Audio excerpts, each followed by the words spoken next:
Weldon Keys. Weldon Keys nació en 1914 en la ciudad de Beatrice, Nebraska. Después de graduarse de la escuela secundaria, asistió a la universidad y rechazó la idea de unirse al negocio de fabricación familiar. En cambio, persiguió intereses más creativos y comenzó a escribir. En 1937 se mudó a Colorado, donde comenzó una carrera en ciencias de la biblioteca y conoció a una mujer llamada Anne Swan, con quien se casó más tarde ese año. Mientras residía en Colorado y se adaptaba a su nueva vida, Weldon comenzó a escribir su poesía y sus historias con más regularidad. Su novela, Fall Quarter, fue escrita a finales de los años 30, y aunque buscó publicarla, el editor rompió su contrato después del ataque a Pearl Harbor en 1941. La novela se describe como una comedia oscura y satírica, y los editores estaban preocupados de que las burlas de Weldon a los estadounidenses de pequeñas ciudades parecieran antipatrióticas dada todo lo que estaba sucediendo en el mundo. Fue publicada en 1990, mucho después de su desaparición. Sin embargo, 1941 no fue del todo malo para él, ya que su cuento, La vida de la mente, apareció en Mejores Cuentos Cortos. Luego, Weldon se mudó a Nueva York y lanzó su primera colección de poesía en 1943, El último hombre. En los años siguientes, se trasladó entre Nueva York, San Francisco y Cape Cod, trabajando en varios trabajos de escritura, incluyendo como crítico de cine y guionista. Por todas las cuentas, era un crítico muy directo y franco, refiriéndose a la obra de T.S. Eliot, The Cocktail Party, como espantosamente amateur, y describiendo las pinturas de Robert Motherwell como monstruosas e incomprensibles. Notablemente, aunque no tenía formación como artista, Weldon comenzaría a crear sus propias piezas, que a menudo eran abstractas en estilo. Para 1950, tenía su obra colgada junto a la de personajes como Picasso. Pero Weldon continuó creando poesía. En 1953, colaboró con un clarinetista de jazz para escribir varias baladas, y en los años siguientes mostró más de su arte, esta vez collages en exposiciones. Sin embargo, en 1954, su vida dio un giro cuando el alcoholismo y la paranoia de su esposa dieron paso a un colapso mental. Poco después fue institucionalizada y Weldon solicitó el divorcio. Alrededor de este tiempo, comenzó a escribir el libro Comunicación no verbal con el psiquiatra Jürgen Rösch, que fue resultado de su tiempo trabajando como asistente de investigación en una instalación psiquiátrica a principios de los 50. Para ilustrar el libro, Weldon empezó a fotografiar, lo que fue otra nueva salida creativa para él. A pesar de los esfuerzos artísticos de Weldon, ninguno parecía brindarle el éxito y satisfacción que buscaba. Sus colaboraciones musicales no le dieron éxitos. Una compañía de cine que estableció terminó en una demanda y un edificio que había alquilado para realizar presentaciones fue cerrado por un jefe de bomberos en 1955, solo días antes de la apertura de una obra que había escrito para sus amigos actores. Se reportó que el ánimo de Weldon fue impactado por el término de su matrimonio. Aunque tuvo relaciones después del divorcio, no duraron mucho y a menudo terminaron abruptamente. También se sabía que se automedicaba con barbitúricos durante este tiempo. Se supo por última vez de Weldon el lunes 18 de julio de 1955. Esa tarde llamó a dos de sus amigos, la primera de los cuales fue Janet Richards, quien estaba en camino para recoger a su suegra de los aeropuertos. Weldon supuestamente le dijo: «Las cosas están bastante mal. Puede que me vaya a México para quedarme». Supuestamente estaba fascinado por el país gracias a varias novelas que había leído, incluyendo Bajo el volcán de Malcolm Lowry. Sin embargo, Janet estaba demasiado distraída para comprender la seriedad del problema de su amigo.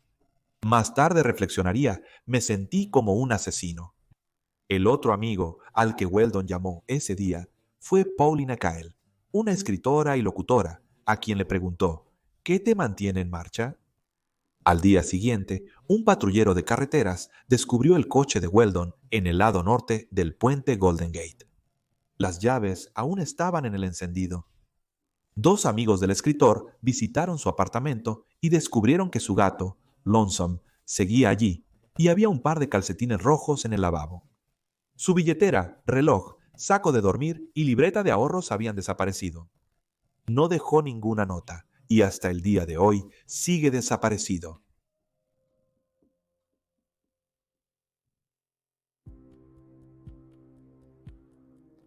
Sean Flynn. Sean Flynn nació el 31 de mayo de 1941, hijo del ícono de Hollywood australiano-americano Errol Flynn y la actriz franco-americana Lily Demeter.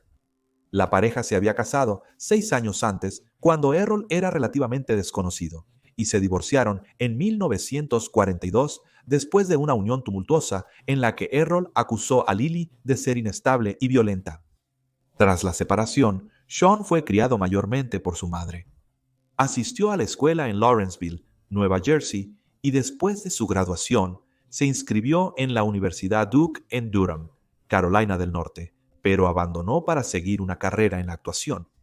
Sean tuvo algunos roles menores antes de conseguir su primer papel protagonista en El hijo de Capitán Blood, la secuela de la exitosa película de su padre, Capitán Blood. Poco después de firmar el contrato para la película en 1961, también firmó un contrato de grabación para High Fidelity RB Records, con quienes ya había grabado varias canciones. A lo largo de los primeros y mediados de los años 60, asumió varias otras partes de películas y televisión, incluyendo Detener Tren 349, Misión a Venecia y El Templo del Elefante Blanco. Sin embargo, para 1964 se había aburrido de actuar. Aunque actuó hasta 1966, pasó su tiempo libre experimentando. En 1964 trabajó como guardabosques en Kenia e intentó ser guía de safari. Regresó al cine cuando requería fondos. Su última y octava película, Cinco en Tierra en Singapur, se filmó en 1966 y se estrenó en 1968.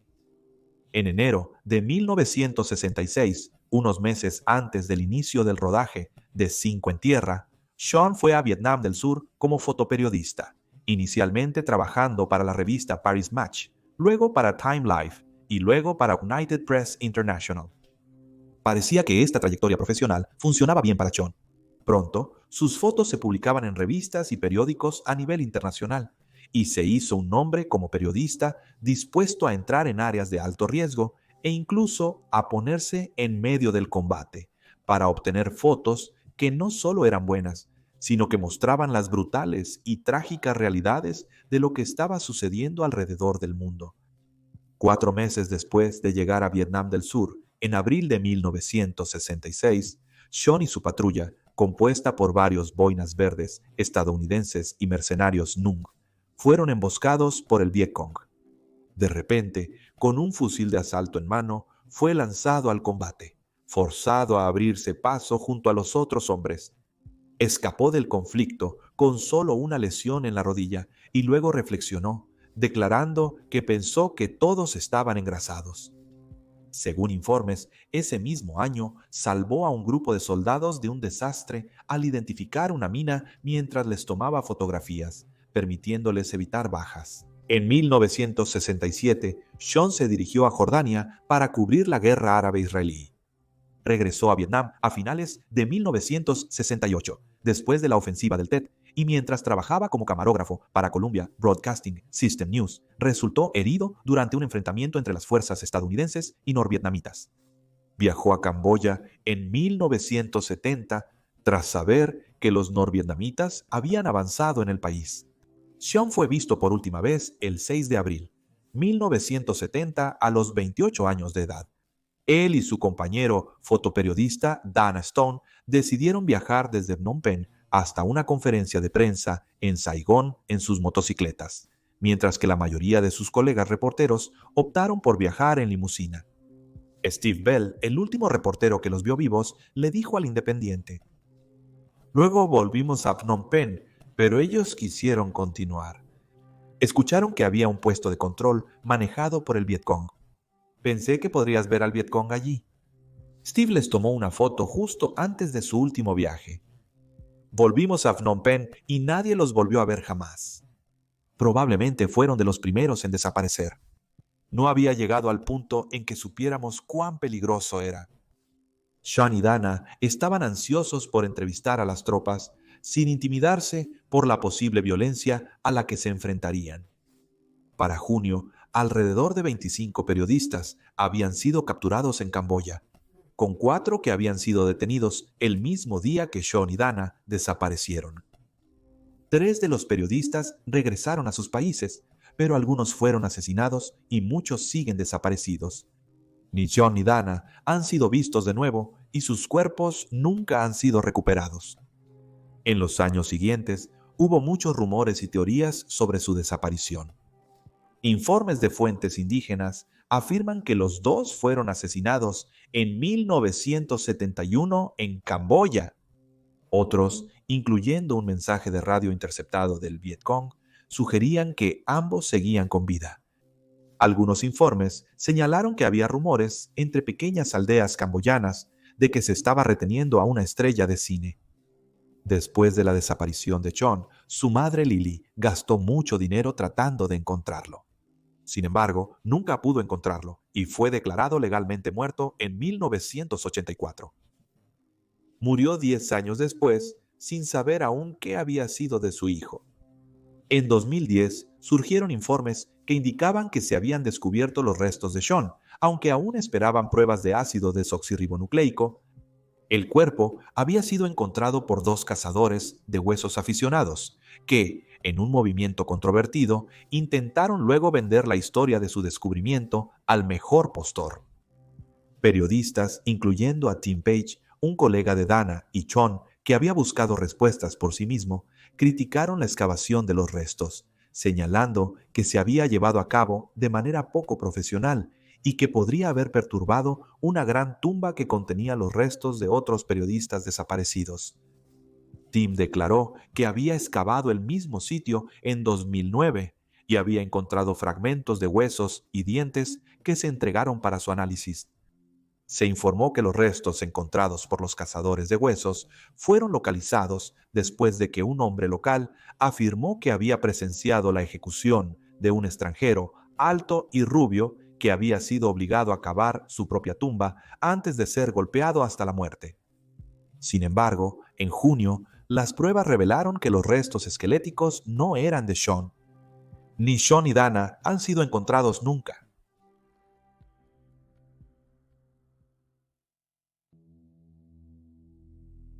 Thomas Hale Box, Sr.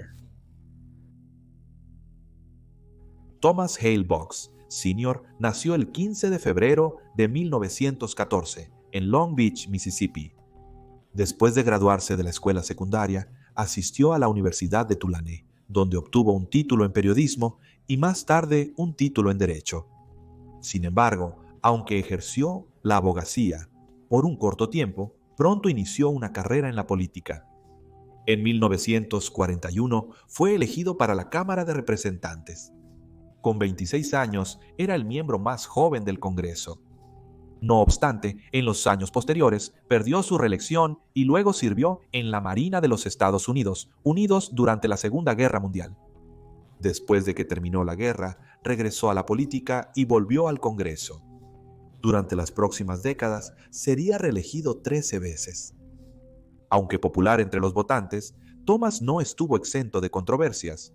Una de las más notables ocurrió el 5 de abril de 1971, cuando, como líder de la mayoría de la Cámara, pidió la renuncia de J. Edgar Hoover, el director del Federal Bureau of Investigation. Acusó a la agencia de intervenir los teléfonos de los miembros del Congreso y de colocar agentes en los campus para espiar a estudiantes y miembros del profesorado, comparando tales acciones con las tácticas de la Unión Soviética y la Gestapo de Hitler. El Federal Bureau of Investigation negó haber intervenido teléfonos del Congreso. Muchos del personal y colegas de Thomas se sorprendieron por el estallido que hizo titulares en los periódicos. Al día siguiente, el presidente Richard Nixon le dijo al líder de la minoría republicana, Gerald Ford, que ya no podía recibir consejos de Thomas y pidió que se encontrara un asesor alternativo.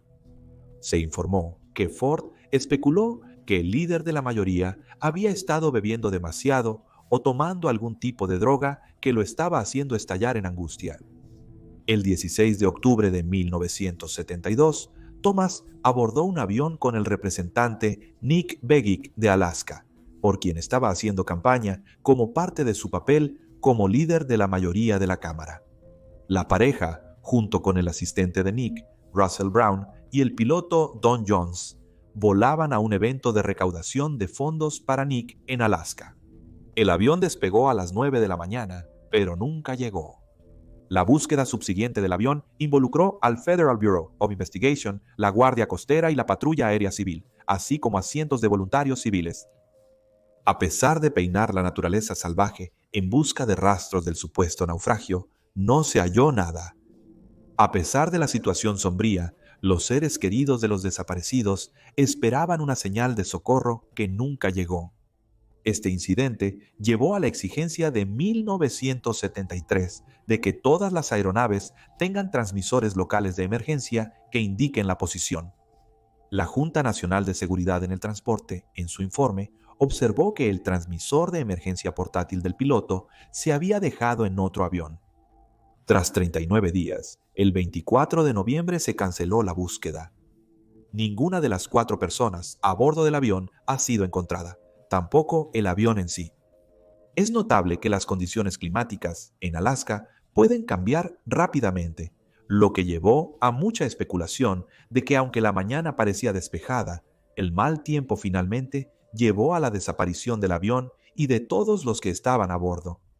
No obstante, la desaparición de Thomas y Nick ha sido escudriñada por teóricos conspiranoicos en décadas posteriores, dados sus cargos gubernamentales. Había rumores de que los hombres habían fingido sus desapariciones o habían sido secuestrados por la Unión Soviética, o que su avión había sido, de alguna manera, manipulado debido a las recientes acusaciones de Thomas contra Hoover y el Federal Bureau of Investigation. El escándalo Watergate del presidente Nixon solo sirvió para alimentar tal especulación. Hasta el día de hoy, el paradero del avión y de los que estaban a bordo sigue siendo un misterio. Thomas fue declarado muerto el 3 de enero de 1973. Lindy, su esposa, lo reemplazó en el Congreso. Ella sirvió por más de 17 años. Y ahí tienes los hechos. Por favor, deja un comentario abajo con tus propias teorías y especulaciones y recuerda darle me gusta a este video y suscribirte para apoyar el canal. Gracias por ver, mantente alerta, mantente seguro y nos vemos la próxima vez.